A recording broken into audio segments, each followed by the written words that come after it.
Shabbat Shalom. Welcome back to Take Time for Torah, 5 minutes with Rabbi Gaber. I'm happy to welcome you back this week for our Torah portion and for our study. This week's Torah portion is Parshat Hukkat. Can you guess what the connection with Parshat Hukkat is and the events of July 4th, 1976? I'll tell you later. In our Torah portion this week, God commands Moses to speak to the rock in order to provide water to a people that are tired and hungry and most of all thirsty, just as their flocks are. We see in this particular Torah portion that the people are so desperate that they are animal-like to get what they need for themselves instead of rising above themselves and becoming truly human. And we see that Moses is then forbidden to enter the land of Israel because instead of speaking to the rock, he hits the rock, not once, but twice.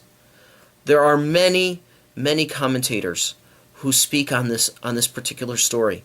And they ask, why is such a harsh punishment meted out to Moshe that he's prevented from entering into the land of Israel? What I like most about it, and what I think the connection is this week, is that the power of speech expresses the essence of a man. The power of speech and the principles by which we live help to provide the underpinnings of a strong community and a strong foundation. But power, violence, power of violent coercion, power of violence may last for a while, but it's doomed to failure. You see, violent coercion does not last long. It is doomed to fail at one point.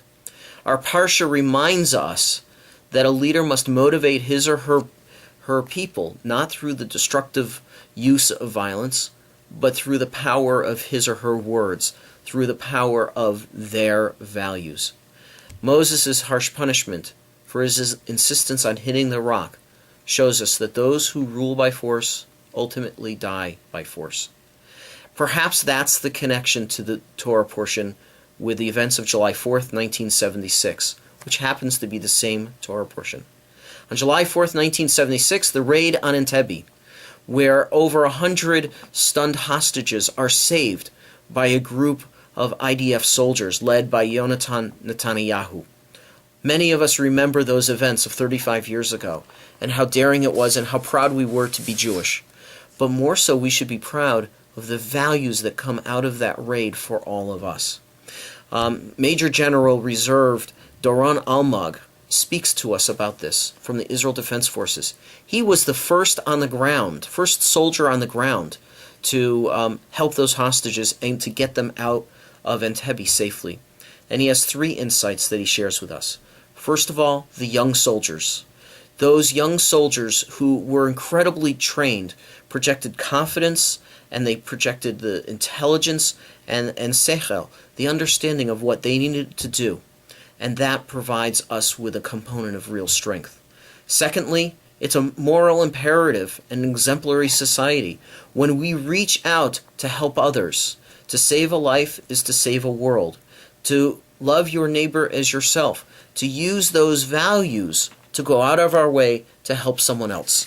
And finally, the third is that the public good depends on a few self-sacrificing individuals. A few individuals who stand up with the spirit of determination and willingness to do for others, not only for themselves. Perhaps that what comes up in this Torah portion, that is to stand up and do the right thing. This week, find a way to stand up and do the right thing, to love your neighbor as yourself, and to help those who are vulnerable among us, and most of all, exhibit the strength of the Jewish people, the confidence of the Jewish people, because of our values, and we too can create a promised land. Shabbat Shalom. I'll see you in 2 weeks. Next week I'll be away at a retreat, and I hope that all of you have a wonderful July 4th, and let us celebrate that great victory at Entebbe.